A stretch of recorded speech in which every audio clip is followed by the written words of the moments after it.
Welcome to our Devos, where we have been looking at the subject of any questions. And what I mean by that is when we go through those times where we have that inner monologue of things that we say to ourselves, we very seldom reflect on what we actually say. Well, I want to encourage you to ask yourself some questions. When our thoughts are kind of overwhelming, or when we're coming out of a circumstance that we don't know how to deal with, I want you to really focus on some of these questions because they'll help you to put some action behind the faith that God has put into your heart. And today I want to give you a final question to think about, if you missed the other two, that will really help you when you feel overwhelmed. I don't know about you, but one of the things that I've noticed about my life is there's always something more to do, always.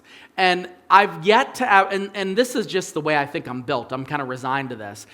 I've yet to come to a place where I'm like, okay, I'm really good. I can go on cruise control with this. Like, I feel really good about my church stuff. I feel really good about my personal business stuff. There's always something more to do. And so when I've been in an intensely busy season, like where the church is doing a lot of planning or where we have a big event coming up or something like that, I find myself worrying and focusing on all the things that I could be doing, right? Like you focus on, okay, well, this needs done, that needs done, this needs done, that needs done, and you have like a to-do list from hell in your mind about all the different things that need done. So one of the things that I've been doing recently that's helped me, and I want to try to encourage you to do this as well, is to stop that chatter and ask yourself this question. What one thing can I do? What one thing can I do? Because if you think about all the things you can't do, you're not going to do anything.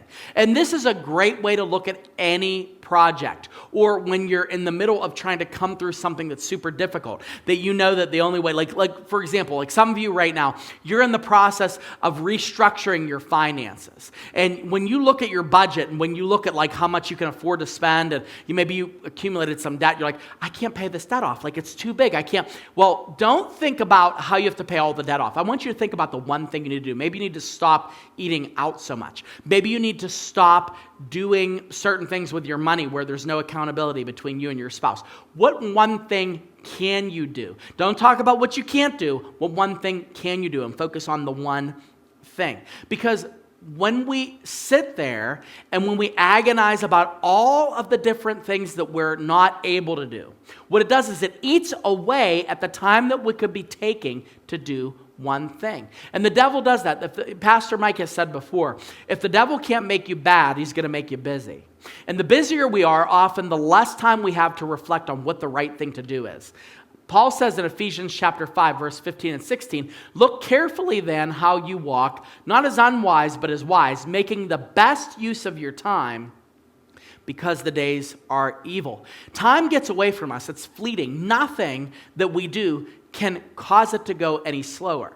And so what we have to do is we have to become super, super discriminating about how we spend our time, what we think about, what we focus on, so that we can maximize our days in an effort to glorify God with the life that He's given us. So instead of saying, I don't know how to do this, I don't know how to get out of debt, I don't know how to fix my marriage. No, focus on the one thing you can do. What's the one thing you can do right now in this situation that can help your circumstances improve a little bit?